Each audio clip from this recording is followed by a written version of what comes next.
बहुत साल पहले की बात है। एक छोटे से गांव में नवनीता अपने पति मोहन के साथ रहती थी। नवनीता का पति मोहन मेहनत मजदूरी का काम किया करता था और उसी से ही उसके परिवार का पालन पोषण हो रहा था। दोनों पति पत्नी माँ दुर्गा के भक्त थे। उनकी शादी को कई साल गुजर गए, लेकिन उनके यहाँ कोई संतान नहीं थी। यदा कदा उनके मन में ये बात हमेशा शूल की तरह चुभती थी।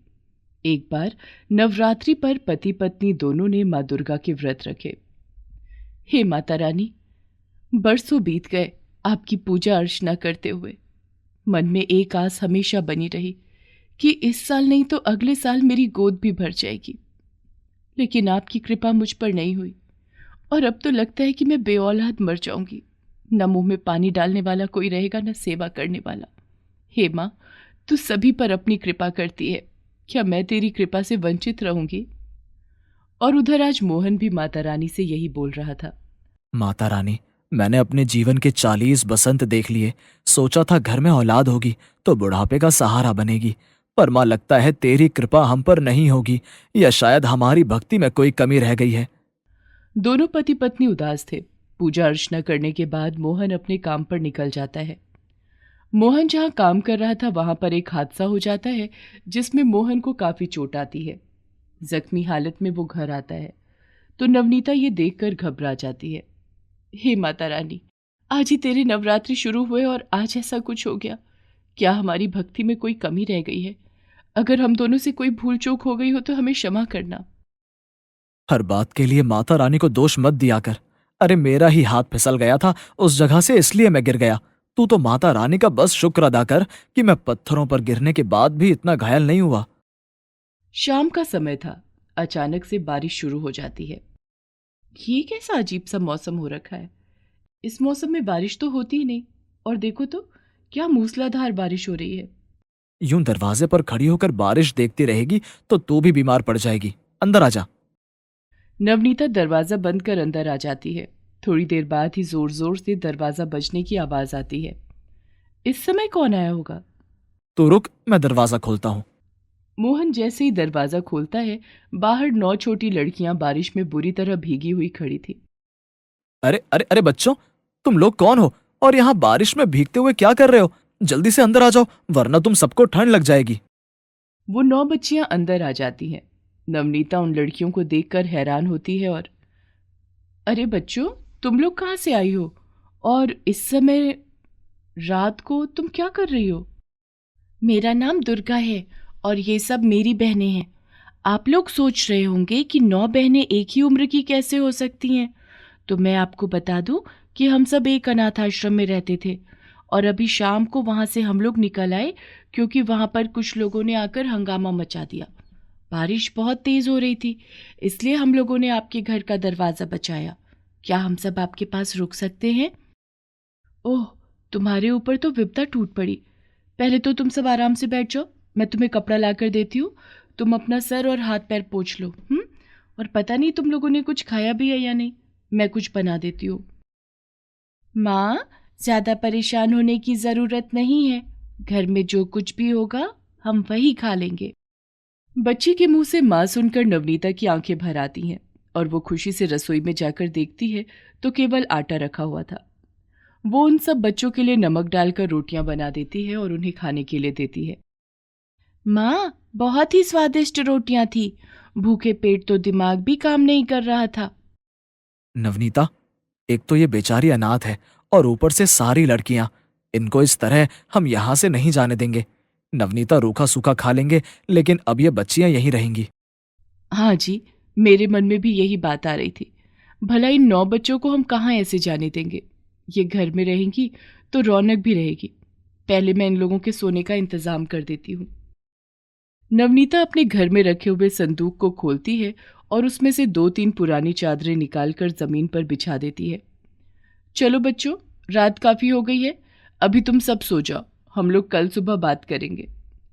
अगली सुबह नवनीता और मोहन दोनों सवेरे ही जाग जाते हैं।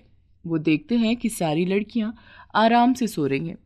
दोनों पति पत्नी माँ दुर्गा की पूजा अर्चना करने बैठ जाते हैं। माँ, तेरी लीला अपरंपार है। मैंने कल तुझसे प्रार्थना करी और तूने मेरे घर में 9 बच्चों को भेज दिया।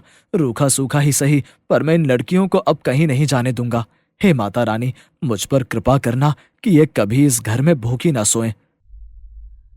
तभी सारी लड़कियां उठ जाती हैं। नवनीता और मोहन उनको माँ का प्रसाद खाने के लिए देते हैं और फिर वो नवनीता से कहता है, पिताजी, हम लोग भी काम करेंगे, मिलजुल कर काम करेंगे तो हम अपनी स्थिति को जल्दी सुधार लेंगे। नहीं नहीं बच्चों, तुम अभी बहुत छोटी हो। तुम लोगों को कमाने की चिंता नहीं करनी, और जब तक तो बिल्कुल भी नहीं, जब तक तुम्हारा ये बाप बैठा है। चलो बच्चों, तुम सब नहा धो लो, मैं तुम लोगों के लिए आज कुछ कपड़े ले आती हूँ। नवनीता सब बच्चियों को भेज तो देती है, लेकिन वो चिंता करने लगती है कि उसके पास इतने पैसे नहीं हैं कि वो एक साथ 9 लड़कियों के लिए कपड़े खरीद सके। फिर कुछ सोचकर वो अपनी छोटी सी गुल्लक को फोड़ती है और वो हैरान हो जाती है कि उसकी जमा पूंजी इतनी हो गई। इतने सारे पैसे, इतने सारे पैसे कब मेरी गुल्लक में जमा हो गए?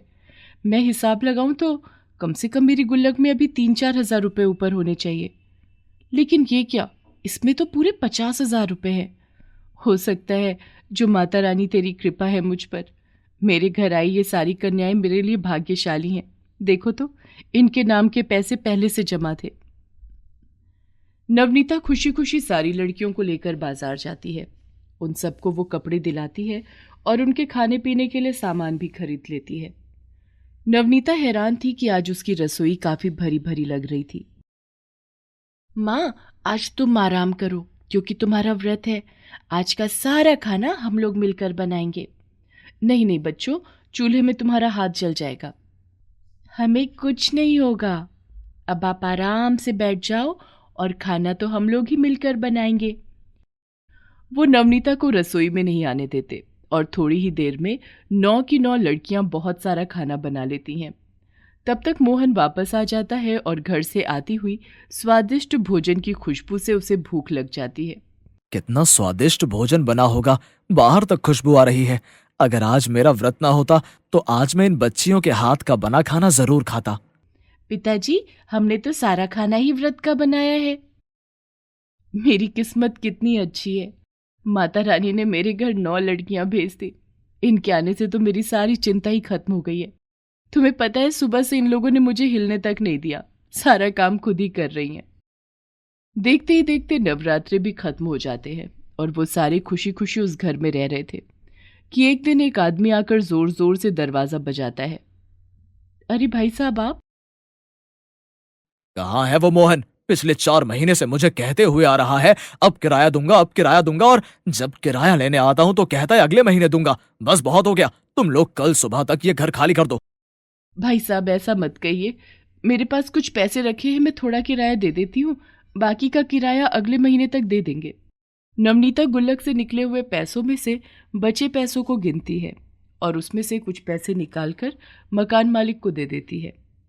तभी मोहन आ जाता है और मकान मालिक से कहता है कि उसके पैसे दे देंगे। क्या करूं, इतनी महंगाई है, पैसा बचता ही नहीं है। लेकिन तेरे पास इतने पैसे कहाँ से आए? कल मैंने इन बच्चों को कपड़े दिलाने के लिए गुल्लक तोड़ दी थी। तुम्हें जानकर हैरानी होगी कि मेरे गुल्लक में 50,000 रुपये जमा थे और देखो, हमें पता ही नहीं था। उन्हीं बचे हुए पैसों में से मैंने कुछ पैसे अभी मकान मालिक को दे दिए हैं और कुछ पैसे रख लिए हैं। अब हमारा परिवार बड़ा हो गया है, खर्चे भी बढ़ गए हैं। वहां पर वो सारी बच्चियां उन दोनों की बातें सुन रही थी। माँ, पिताजी, आप दोनों बिल्कुल भी परेशान ना हो, हम सब मिलकर सब कुछ संभाल लेंगे। हाँ बच्चे, हम मिलकर सब कुछ संभाल लेंगे। मोहन और नवनीता देखते हैं कि जब से वो 9 लड़कियां उनके घर आई हैं, उनके घर में जब भी वो कोई चीज सोचते हैं वो पूरी हो जाती है। कितनी भाग्यशाली लड़कियां हैं, इनके आने से घर कितना भरा भरा लगता है। बिल्कुल सही कह रहे हो आप, घर में देखो तो कितनी रौनक आ गई है। अगले दिन सुबह जब नवनीता उठती है तो उसे अपनी तबीयत ठीक नहीं लगती। मोहन उसे डॉक्टर के पास लेकर जाता है तो डॉक्टर बोलता है कि नवनीता गर्भवती है। ये सुनकर दोनों की आंखों में आंसू आ जाते हैं और वो घर आकर उन सब बच्चियों को ये खुशखबरी देते हैं। तभी वो सारी 9 देवियों में परिवर्तित हो जाती हैं। ये देखकर मोहन और नवनीता की आंखें हैरानी से फैल जाती हैं। मैं तुम दोनों की भक्ति से बहुत प्रसन्न हूँ। हे माता रानी, आप स्वयं मेरे घर आकर रही, आपकी कृपा। हे माता रानी, मुझे तो कुछ समझ ही नहीं आ रहा है कि किन शब्दों में आपका धन्यवाद करूं। हम सब के सब तुम्हारे घर आकर अत्यंत प्रसन्न हुए।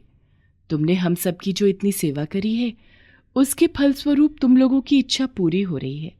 सदा खुश रहो, तुम्हारा परिवार फले फूले। ऐसा बोलकर वो 9 की 9 देवियां अंतर ध्यान हो जाती हैं। मोहन और नवनीता के कुछ महीनों बाद एक सुंदर कन्या का जन्म होता है, जिसका नाम वो दुर्गा रखते हैं।